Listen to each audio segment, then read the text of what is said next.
तो आज हम लोग कंप्लीट करने वाले हैं एडवांस मशीन लर्निंग यूनिट 1 और ये आपका है पार्ट नंबर 2 लेक्चर। और आपके इसी पार्ट में पूरा एडवांस मशीन लर्निंग यूनिट 1 पूरा का पूरा कंप्लीट हो जाएगा। तो जिन लोग को एडवांस मशीन लर्निंग यूनिट 1 का नोट्स चाहिए तो आपके स्क्रीन पर नंबर दिख रहा है, इसी नंबर पर आपको मात्र 15 रुपीज़ गूगल पेमेंट करना है। उस पेमेंट का स्क्रीनशॉट इसी नंबर के व्हाट्सएप पे भेज देना है और आपको वहीं पे नोट्स मिल जाएंगे। तो चलिए क्लास को स्टार्ट करते हैं बिना किसी देर के। यूनिट 1 का मोस्ट इंपॉर्टेंट क्वेश्चन जो हमने कल पढ़ा था वो आपका है मशीन लर्निंग का डेफिनेशन, कि मशीन लर्निंग क्या होता है, मशीन लर्निंग कैसे वर्क करता है, इसका फीचर क्या है, इसका नीड क्या है। तो इसके बारे में कल मैंने आपको पढ़ा दिया था। मशीन लर्निंग का एप्लीकेशन क्या होता है, कहाँ कहाँ पे मशीन लर्निंग का यूज किया जा रहा है, इसके बारे में कल आपका खत्म हो चुका। मशीन लर्निंग का टाइप या फिर मशीन लर्निंग का मॉडल, और मशीन लर्निंग जो है किसका टाइप है, सुपरवाइज लर्निंग, अनसुपरवाइज लर्निंग और रीइंफोर्समेंट लर्निंग, तो इनके बीच में डिफरेंस क्या होता है ये सब, ये कितने टाइप के होते हैं, तो ये भी मैंने आपको पढ़ा दिया था। तो आज हम पढ़ने वाले हैं 3 क्वेश्चन जो कि बहुत इंपॉर्टेंट है, और ये सारे क्वेश्चन प्रीवियस ईयर के हैं जो कि पिछले एग्जाम में आया है। और this is the very very most important कि वेल पोस्ट लर्निंग प्रॉब्लम क्या होता है, designing learning system in the machine learning, ये भी आपका बहुत ही इंपॉर्टेंट है, और मशीन लर्निंग में क्या क्या इशू आता है, तो इसके बारे में आज हम पढ़ेंगे। और आपका पूरा यूनिट 1 आज कंप्लीट हो जाएगा, और ये आपका है पार्ट 2 लेक्चर, और इसी पार्ट में यूनिट 1 टोटल कंप्लीट। तो चलिए क्लास को स्टार्ट करते हैं बिना किसी देर के। अब यहाँ देखिए, ये क्वेश्चन बहुत ही इंपॉर्टेंट है क्योंकि यह क्वेश्चन जो आपके पिछले सेमेस्टर में आया हुआ है कि मशीन लर्निंग में लर्निंग सिस्टम को डिजाइन कीजिए, and this is the very very most important for your semester exam. तो लर्निंग सिस्टम डिजाइनिंग में इसमें होते हैं टोटल 5 स्टेप, टोटल 5 स्टेप होता है, और इन सभी स्टेप की हेडिंग को आपको नोट करना है, और जो बताऊंगा उसको अपने भाषा में लिखना है अपने सेमेस्टर एग्जाम में। अब यहाँ देखिए, तो पहला आपका स्टेप है चूजिंग द ट्रेनिंग एक्सपीरियंस, यानी कि इसमें हम लोग क्या करते हैं, ये आपका सबसे मोस्ट इंपॉर्टेंट और पहला टास्क होता है जो कि बहुत ही इंपॉर्टेंट होता है लर्निंग सिस्टम डिजाइनिंग में। और इसमें हम लोग क्या करते हैं, ट्रेनिंग डेटा को या फिर ट्रेनिंग एक्सपीरियंस को इसमें चूज करते हैं। अब यहाँ देखिए, और इसमें आपका होता है 3 एट्रीब्यूट होता है। इस पहले स्टेप में आपका 3 एट्रीब्यूट होता है। पहला आपका हो गया डायरेक्ट या फिर इनडायरेक्ट फीडबैक, ठीक, और दूसरा आपका होता है डिग्री, अभी आगे है डिग्री, और तीसरा आपका होता है डिस्ट्रीब्यूटेड सैंपल होता है। तो पहला आपका होता है डायरेक्ट या फिर इनडायरेक्ट फीडबैक, और दूसरा आपका डिग्री होता है, और तीसरा आपका होता है डिस्ट्रीब्यूटेड सैंपल होता है। अब यहाँ देखिए, पहला आपका है डायरेक्ट ट्रेनिंग, इसमें हम लोग एग्जाम्पल ले रहे हैं किसका, प्ले चेकर गेम का। यहाँ देखिए, ये आपका है प्ले चेकर गेम। देखिए इसमें कई सारे होते हैं स्टेट, कई सारे इसमें बॉक्स होते हैं और यहाँ पे स्टेट होते हैं। देखिए, तो ये आपका है प्ले चेकर गेम, ताकि सब लोग बढ़िया तरीके से समझ जाइए। और यहाँ आप लोग देख सकते हैं, यहाँ पे डिफरेंट स्टेट होता है। तो डायरेक्ट ट्रेनिंग क्या होता है, डायरेक्ट ट्रेनिंग क्या होता है, इसमें हम लोग डिफरेंट स्टेट होता है जो आपका चेकर गेम होता है, तो उसमें से आपको करेक्ट मूव को चेक करना होता है, करेक्ट मूव को चेकर करते हैं। देखिए इसमें डिफरेंट मूव होता है, और इसमें से हम लोग करेक्ट मूव को चेक करते हैं, किसमें, डायरेक्ट ट्रेनिंग में। अब आगे देखिए इनडायरेक्ट ट्रेनिंग, यहाँ देखिए ये आपका है इनडायरेक्ट ट्रेनिंग। इसमें क्या होता है, मैंने क्या बताया कि चेकर गेम में डिफरेंट स्टेट होता है। तो इसमें हम लोग क्या करते हैं, इसमें सबसे पहले हम लोग सीक्वेंस ऑफ स्टेप को लिखते हैं, यानी कि पहले मान लीजिए मैंने इसको लिखा, फिर मान लीजिए इसको लिखा, फिर मान लीजिए इसको लिखा, फिर मान लीजिए इस स्टेप के सीक्वेंस को मैंने लिख दिया। अब उन स्टेप को लिखने के बाद क्या हमें सक्सेस मिल रहा है, क्या हमें जीत मिल रहा है, या फिर क्या मुझे हार मिल रहा है। तो स्टेप लिखने के बाद, सीक्वेंस ऑफ स्टेप लिखने के बाद क्या हमें सक्सेस मिल रहा है या फिर लॉस मिल रहा है, तो वो हमारा होता है इनडायरेक्ट ट्रेनिंग, यानी कि क्या हमें जीत मिल रही है या फिर यहाँ पे हार मिल रहा है, तो ये आपका होता है इनडायरेक्ट ट्रेनिंग। इसमें सबसे पहले हम लोग सीक्वेंस ऑफ स्टेप को लिखते हैं। देखिए इसमें डिफरेंट होता है, स्टेट होता है, तो हम लोग क्या करते हैं, इसमें सीक्वेंस ऑफ स्टेप को लिखते हैं कि मैंने इसको पहले इसको लिखा, फिर इसको लिखा, फिर इसको लिखा, फिर इसको लिखा, और लिखने के बाद हम लोग यहाँ पे चेक करते हैं कि हमें सक्सेस मिल रहा है कि नहीं मिल रहा है। तो ये आपका हो गया इनडायरेक्ट ट्रेनिंग। अब आगे देखिए, अब यहाँ देखिए स्टेप पहले में जो यहाँ पे एट्रीब्यूट है, तो इसका दूसरा एट्रीब्यूट होता है डिग्री होता है। अब यहाँ देखिए डिग्री क्या होता है, तो जो भी अभी हमने ट्रेनिंग दिया इसको डायरेक्ट इनडायरेक्ट, तो लर्नर कितना सीखा, कितना कंट्रोल किया, तो वो आपका होता है डिग्री होता है। यानी कि जो भी हमने यहाँ पे ट्रेनिंग एग्जाम्पल दिया, तो लर्नर यहाँ पे कितना सीखा, कितना याद किया और कितना कंट्रोल कर पा रहा है, तो ये आपका हो गया डिग्री। अब यहाँ देखिए यहाँ मैंने एग्जाम्पल लिया है एक टीचर का और एक चेकर गेम का लिया है। तो यहाँ जो लर्नर है ये अपने टीचर के ऊपर या तो डिपेंड हो सकता है और इससे टीचर से पूछेगा बार बार कि राइट मूव क्या होगा, राइट मूव क्या होगा, यानी कि बॉक्स में राइट मूव क्या होगा, टीचर से पूछेगा बार बार। या तो ऐसा हो सकता है कि लर्नर यहाँ पे सीख लिया, लर्नर यहाँ पे इतना सीख लिया कि टीचर के पूछे बिना ये खुद ही यहाँ पे तय कर पा रहा है कि राइट मूव क्या होगा, राइट मूव क्या होगा। यानी कि लर्नर ने या तो टीचर के ऊपर डिपेंड होगा या लर्नर खुद ही इतना सीख चुका कि लर्नर खुद ही यहाँ पे तय कर पा रहा है कि राइट मूव क्या होगा, यानी कि इसकी थिंकिंग या फिर इसका जो परफॉर्मेंस है सिस्टम का यहाँ पे इम्प्रूव हो जा रहा है। तो ये आपका हो गया डिग्री और ये आपका हो गया डिग्री का एग्जाम्पल। अब यहाँ देखिए तीसरा एट्रीब्यूट आपका था डिस्ट्रीब्यूटेड सिंपल, डिस्ट्रीब्यूशन सिंपल था। अब क्या होता है डिस्ट्रीब्यूटेड सिंपल, यानी कि इसमें हम लोग ट्रेनिंग एक्सपीरियंस ज़्यादा देते हैं। यहाँ देखिए यहाँ पे जो ट्रेनिंग एक्सपीरियंस होता है ये ज़्यादा देते हैं ताकि हमें सिस्टम की परफॉर्मेंस है, हमारे सिस्टम का परफॉर्मेंस इम्प्रूव हो पाए। तो ये आपका होता है डिस्ट्रीब्यूटेड सिंपल। इसमें हम लोग ट्रेनिंग एक्सपीरियंस ज़्यादा देते हैं किसको, सिस्टम को, ताकि सिस्टम का परफॉर्मेंस इम्प्रूव हो पाए, सिस्टम का परफॉर्मेंस यहाँ पे इम्प्रूव हो पाए। अब यहाँ देखिए ये एग्जाम्पल है चेकर गेम का, चेकर गेम का। इसमें क्या है कि अगर मैं लर्नर को ज़्यादा एक्सपीरियंस देता हूँ, ज़्यादा यहाँ पे ट्रेनिंग डेटा देता हूँ या फिर ज़्यादा ट्रेनिंग एक्सपीरियंस देता हूँ, तब क्या होगा, ये जब खेलेगा ह्यूमन चेकर चैंपियन में तब यहाँ पे इसकी जीत होगी। लेकिन अगर मान लीजिए मैंने इसको यहाँ पे ट्रेनिंग एक्सपीरियंस नहीं दिया, तब क्या होगा, ये ह्यूमन चेकर चैंपियन में यहाँ पे हार जाएगा। तो ये आपका हो गया चेकर गेम का एग्जाम्पल और ये आपका है डिस्ट्रीब्यूटेड सिंपल। अब आगे देखिए स्टेप नंबर 2। अब यहाँ देखिए स्टेप नंबर 2 आपका होता है टारगेट फंक्शन को चूज करना, टारगेट फंक्शन को चूज करना। इसमें हम लोग देखते हैं क्या, इसमें हम लोग डिटरमाइन करते हैं कि सिस्टम जो है किस टाइप का नॉलेज लर्न कर रहा है। यहाँ पे सिस्टम है, इस सिस्टम किस टाइप का नॉलेज लर्न कर रहा है और उसके परफॉर्मेंस में क्या यहाँ पे इम्प्रूवमेंट हो रहा है और किस तरीके से उसकी परफॉर्मेंस इम्प्रूव हो रही है। तो ये आपका है चूजिंग द टारगेट फंक्शन। अब यहाँ देखिए एग्जाम्पल चेकर गेम का वही है। अब आप लोग देख सकते हैं यहाँ पे कई सारा डिफरेंट यहाँ पे स्टेट है, डिफरेंट यहाँ पे मूव है। तो मेरा यहाँ पे क्या होता है उद्देश्य कि मैं इसमें से सबसे जो बेस्ट मूव होता है, बेस्ट मूव वो मुझे चूज करना है ताकि हमारा यहाँ पे जीत हो। तो चेकर गेम में यहाँ देखिए बहुत ही ज़्यादा यहाँ क्या है, मूव है और इन सभी मूव में से हमारे यहाँ केवल एक ही उद्देश्य होता है कि हमें यहाँ पे बेस्ट मूव को चेक करना है, बेस्ट मूव को चेक करना है ताकि हमारा जीत हो। अब यहाँ देखिए वही यहाँ पे एग्जाम्पल में लिखा गया है कि in play checker it need to learn to choose the best move among these legal move, ताकि हमारा यहाँ पे जीत हो जाए। तो ये आपका step number 2 choosing the target function, यानी कि इसमें हम लोग टारगेट फंक्शन को चूज करते हैं जिससे हमारा जीत हो। यहाँ पे एग्जाम्पल आपका हो गया। अब आगे देखिए, अब यहाँ देखिए step number 3 choosing representation for the target function, यानी कि टारगेट फंक्शन को रिप्रेजेंट करने के लिए हमें किस टाइप का फॉर्मेट यहाँ पे चूज करना होगा या फिर यूज करना होगा। अभी मैंने बताया आपको स्टेप नंबर 2 में कि choosing target function, choosing target function.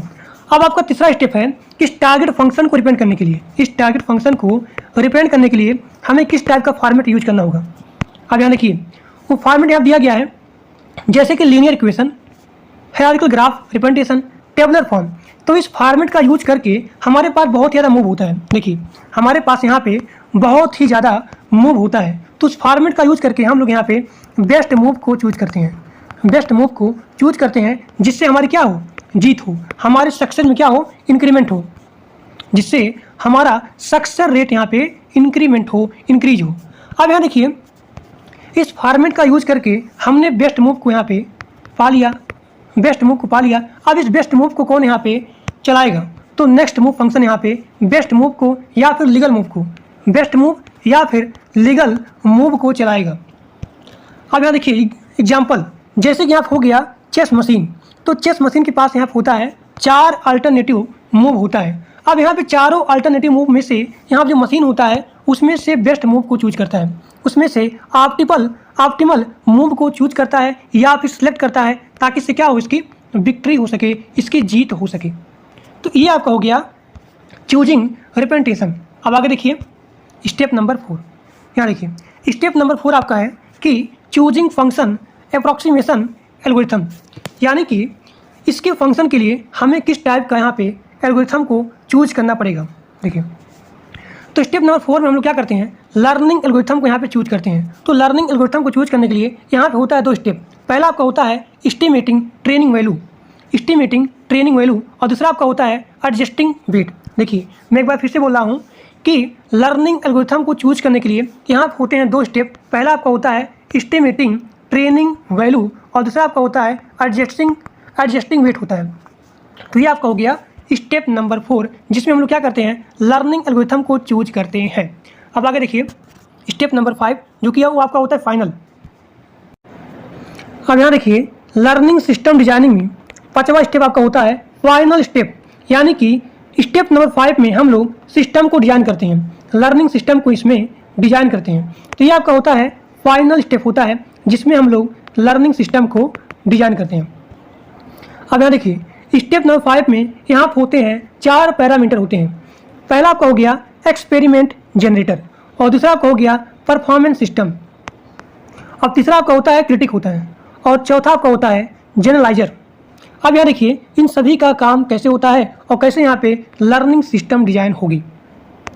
अब यहाँ देखिए परफॉर्मेंस सिस्टम क्या होता है, परफॉर्मेंस सिस्टम क्या होता है, तो परफॉर्मेंस सिस्टम को जो भी टास्क दिया जाएगा, जो भी टास्क दिया जाएगा या जो भी प्रॉब्लम दिया जाएगा उस प्रॉब्लम की ये सॉल्व करेगा। कौन, परफॉर्मेंस सिस्टम।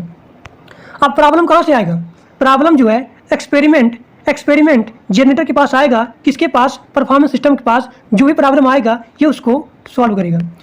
तो जो यहाँ प्रॉब्लम आ रहा है एक्सपेरिमेंट जनरेटर के पास, तो परफॉर्मेंस सिस्टम का ये प्रॉब्लम क्या होता है, इनपुट होता है और इसको परफॉर्मेंस सिस्टम आउटपुट के रूप में देता है क्या, सॉल्यूशन ट्रेस या फिर गेमिंग हिस्ट्री देता है। अब यहाँ देखिए जब परफॉर्मेंस सिस्टम देता है पूरे हिस्ट्री को, गेमिंग को, तब यहाँ पे जो क्रिटिक होता है उस पूरे गेम की हिस्ट्री को लेता है इनपुट के रूप में। यहाँ पे क्रिटिक है उस पूरे गेम की हिस्ट्री को लेता है, यानी कि कितनी बार यहाँ पे जीत हुई, कितनी बार यहाँ पे हार हुई, इस सारा पूरा हिस्ट्री कौन लेता है, क्रिटिक लेता है इनपुट के रूप में। अब यहाँ देखिए जब यहाँ पे क्रिटिक पूरे गेम की हिस्ट्री को ले लिया, तब इसने यहाँ पे प्रोड्यूस किया क्या, ट्रेनिंग एग्जाम्पल को इसने जनरेट कर दिया। तो क्रिटिक का ही हो गया आउटपुट। अब यहाँ देखिए तब ये क्रिटिक का आउटपुट जो यहाँ पे ट्रेनिंग एग्जाम्पल है ये जाएगा किसके पास, जनरलाइजर के पास जाएगा। अब यहाँ देखिए अब जो यहाँ पे जनरलाइजर है इस ट्रेनिंग एग्जाम्पल को इनपुट के रूप में देगा और यहाँ पे हाइपोथेसिस को यहाँ पे आउटपुट के रूप में यहाँ पे प्रोड्यूस कर देगा कि क्या इसका आउटपुट है। अब यहाँ पे हाइपोथेसिस क्या होता है, एक सेकेंड, हाइपोथेसिस क्या होता है, ये टारगेट फंक्शन को एस्टिमेट करता है, आकलन करता है, एस्टिमेट करता है। अब यहाँ पे ये हाइपोथेसिस जाए किसके पास, एक्सपेरिमेंट जनरेटर के पास जाएगा और एक्सपेरिमेंट जनरेटर ये क्या है, इसका यहाँ पे हाइपोथेसिस है, इसका इनपुट है। अब यहाँ देखिए इस हाइपोथेसिस में जो भी प्रॉब्लम है यहाँ पे एक्सपेरिमेंट यहाँ पे जनरेट करेगा, इसमें जो भी प्रॉब्लम है तो यहाँ पे एक्सपेरिमेंट आउटपुट के रूप में यहाँ पे न्यू प्रॉब्लम को यहाँ पे क्रिएट कर देगा, जनरेट कर देगा। अब यही प्रॉब्लम जाएगा परफॉर्मेंस सिस्टम के पास, इसको सॉल्व कर देगा। फिर यहाँ पे गेमिंग हिस्ट्री जाएगी, यहाँ पे जाएगी क्रिटिक पास और क्रिटिक पास जाएगी जनरलाइजर के पास, फिर यहाँ पे हाइपोथेसिस। तो इसी प्रकार से यहाँ पे साइकिल चलती रहती है। तो ये आपका हो गया स्टेप नंबर 5। इसमें हम लोग क्या करते हैं, लर्निंग सिस्टम को डिजाइन करते हैं। अब आगे देखिए अगला क्वेश्चन। अब यहाँ देखिए अगला क्वेश्चन आपका है कि मशीन लर्निंग में क्या क्या यहाँ पे कमियाँ आती हैं, क्या क्या यहाँ पे इशू आता है, जो कि बहुत ही इंपॉर्टेंट है। This is the very very most important for your semester exam. तो आप लिखेंगे कि देखिए मशीन लर्निंग में जो यहाँ पे आता है इशू वो क्या है, पुअर क्वालिटी ऑफ डेटा।